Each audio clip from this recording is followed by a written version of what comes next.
माटी का बेटा, एक आम इंसान से प्रधानमंत्री बनने की कहानी। यह कहानी है एक ऐसे इंसान की जो न तो किसी राजनीतिक खानदान से था, न ही उसके पास कोई धन दौलत थी। वह बस एक आम भारतीय था जिसकी पहचान थी उसकी सोच, उसका साहस और उसकी सेवा भावना। यह कहानी है रघु शर्मा की, जिसने एक टूटे फूटे घर से उठकर पूरे देश की बागडोर अपने हाथों में ली और इतिहास रच दिया। उत्तर प्रदेश के एक सुदूर गांव धनपुरा में एक मिट्टी के घर में जन्मा रघु 4 भाई बहनों में सबसे बड़ा था। पिता रामदीन शर्मा गांव के स्कूल में चपरासी थे और मां सीता देवी खेतों में मजदूरी करती थी।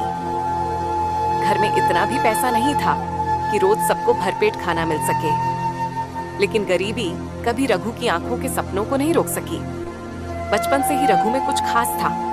वह हर चीज को गहराई से समझना चाहता था। जब उसके दोस्त गिल्ली डंडा खेलते, रघु पेड़ की छांव में बैठकर पुरानी किताबें पढ़ता। गांव का स्कूल टूटी हुई दीवारों वाला था, लेकिन रघु का मन पढ़ाई में एकदम सजग था। एक दिन उसके स्कूल के मास्टर जी ने पूछा, बेटा, बड़ा होकर क्या बनना है?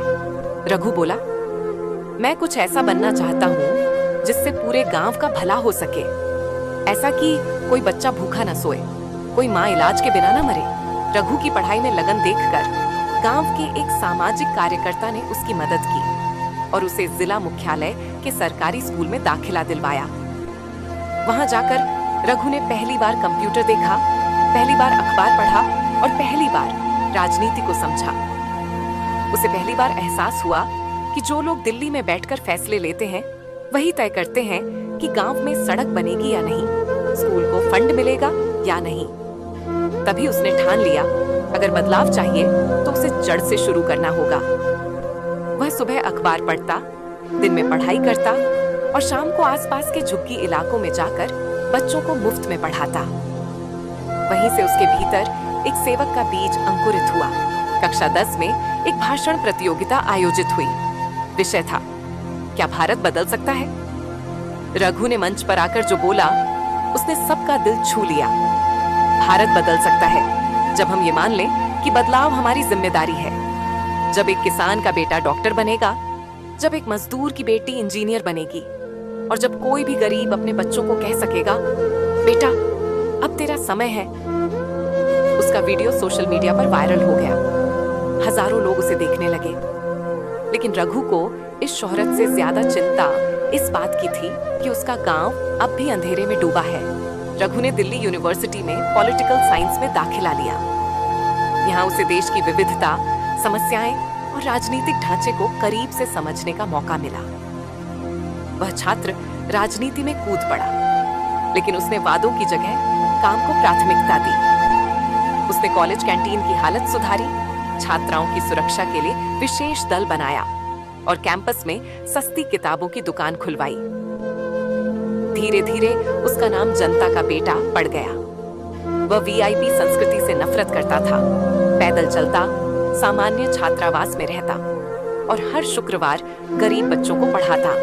कॉलेज खत्म होने के बाद रघु ने सरकारी नौकरी नहीं की। उसने पूरे देश का दौरा शुरू किया, पंजाब के खेतों से लेकर झारखंड की खदानों तक, असम की चाय बागानों से लेकर महाराष्ट्र की झुग्गियों तक। जहां भी गया वहां की तकलीफें लिखता गया।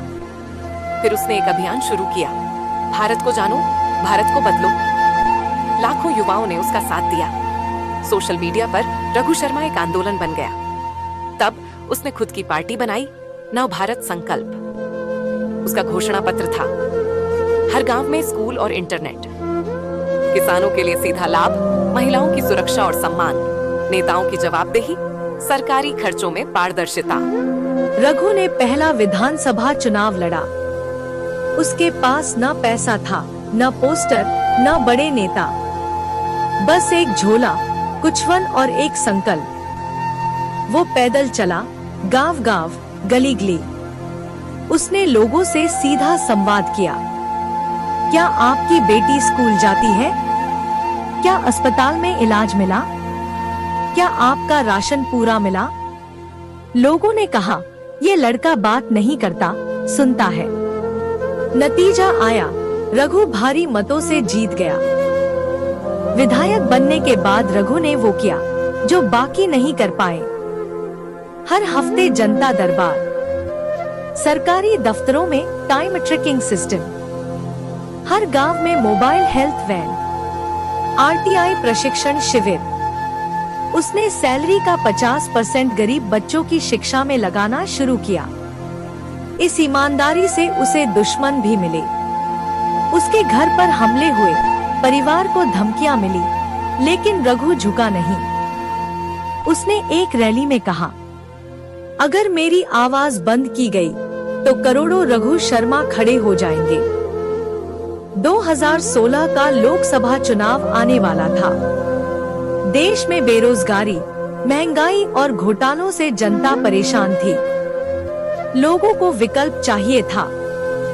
तभी नवभारत संकल्प ने 543 में से 350 सीटों पर उम्मीदवार खड़े कर दिए। विरोधी दलों ने मजाक उड़ाया, लेकिन जनता ने मन बना लिया था। रघु के भाषण सीधा दिल को छूते थे। मैं वादा नहीं करूंगा, मैं गारंटी दूंगा। अगर 5 साल में फर्क न दिखे तो मुझे सत्ता से बाहर कर दीजिए। परिणाम आया, नवभारत संकल्प को 312 सीटें मिली। रघु शर्मा को देश का नया प्रधानमंत्री चुना गया। शपथ ग्रहण समारोह एक ऐतिहासिक दृश्य था। न कोई वीआईपी बुलाया गया, न बड़ी रौनक।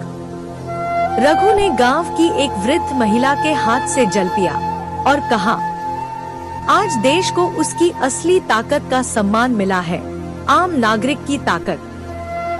प्रधानमंत्री बनते ही उसने ये फैसले लिए।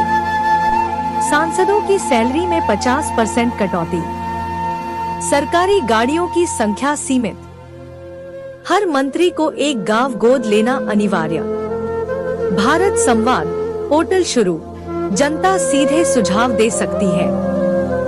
रघु ने गांव से संसद तक मिशन शुरू किया, जिसके अंतर्गत हर गांव को डिजिटल रूप से जोड़ा गया। हर पंचायत को वाईफाई, क्लासरूम, टेलीमेडिसिन और स्किल सेंटर मिले। महिलाओं के लिए नारी सुरक्षा कानून लाया गया, जिससे त्वरित न्याय की गारंटी मिली। युवाओं के लिए राष्ट्रीय रोजगार गारंटी योजना लाई गई, जिससे 18 से 30 वर्ष के युवाओं को स्किल आधारित ट्रेनिंग और स्टार्टअप फंडिंग मिली। हर हफ्ते प्रधानमंत्री आम नागरिकों से मन की बात नहीं, काम की बात करते। आज रघु शर्मा सिर्फ प्रधानमंत्री नहीं, प्रेरणा बन चुके हैं। जब गांव के बच्चे कहते हैं, मुझे भी रघु भैया जैसा बनना है, तो उनके माँ बाप मुस्कुराकर कहते हैं, बेटा, अब हर रघु प्रधानमंत्री बन सकता है, मेहनत और सच्चाई से। इस कहानी से क्या सीखें? संघर्ष अगर ईमानदारी से किया जाए तो कोई भी मंजिल दूर नहीं। सच्चे नेतृत्व को पैसा या पहचान नहीं चाहिए, बस सेवा की भावना चाहिए। भारत को बदलने के लिए हमें खुद को बदलना होगा।